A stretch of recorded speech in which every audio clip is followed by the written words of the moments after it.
कबीर को गोली लगने के बाद कबीर के घर वाले और रिया के घर वाले इन दोनों की शादी करा देंगे या नहीं। रिया कबीर के लिए बहुत ही ज्यादा परेशान होती है और अपने घर वालों को बताए बगैर हॉस्पिटल में आती है और वहां कबीर के कमरे में जाती है। तो कबीर ये बात सुनते ही अपनी आंखें खोलते हैं। जी इस पर रिया बहुत ही ज्यादा खुश हो जाती है और उसे कहती है कि हम अब शादी कर लेंगे, बहुत मुसीबत बर्दाश्त कर लिया हमने। और इसके बाद कबीर कहते हैं कि ठीक है। रिया कबीर को कहती है कि जल्दी से तुम ठीक हो जाए फिर हम शादी कर लेंगे। और उसके बाद कबीर की अम्मी और उसका भाई मुबीन के कमरे में। तो इस पर कबीर की अम्मी रिया को कहती है कि अब मैं तुम्हारी और अपने बेटे कबीर की शादी कर दूंगी और अब तुम्हें कोई और मुसीबत का सामना नहीं करना पड़ेगा और मैं तुम्हारे घर आ ही जाऊंगी और तुम्हारे भाई सिकंदर को कहूंगी कि तुम अपनी बहन रिया का मेरे बेटे के लिए हाथ दो।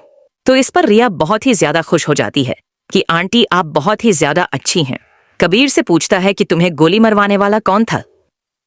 तो इस पर कबीर जवाब देता है कि मुझे गोली फराज ने मरवाई। जब मैं रिया को बचाने गया तो पीछे से फराज ने मुझे गोली मार दी। तो इस पर मुबीन कहता है कि देखना मैं इसे जिंदा नहीं छोड़ूंगा।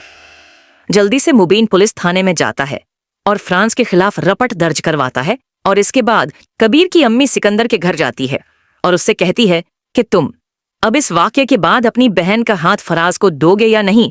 तो इस पर कहता है कि मैं पागल हूं जो मैं अपनी बहन रिया का फराज को हाथ दूंगा, मैंने मंगनी भी खत्म कर ली है।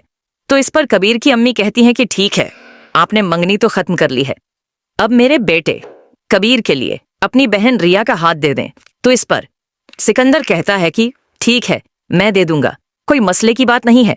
और कबीर की अम्मी कहती है कि इसी महीने हम इनकी शादी कर देंगे और इनका निकाह पढ़ा देंगे। जी इस पर अस्मा कहती है कि नहीं, लेकिन कबीर की अम्मी कहती हैं कि तुम बीच में ना बोलो और सिकंदर को चुप करा देते हैं कि अब आज हम इस महीने के आखिरी दिन को इनकी शादी करवा देंगे।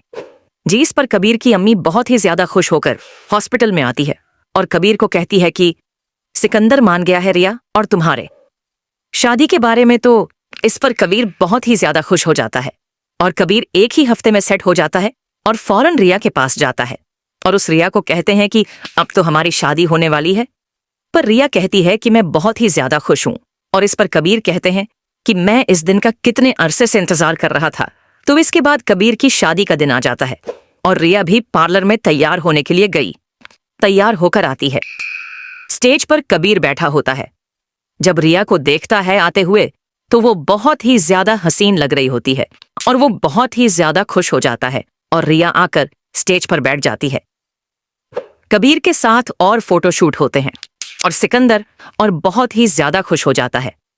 लेकिन अस्मा बहुत खुश नहीं होती और वहस के साथ उसकी शादी के दिन भाग जाती है।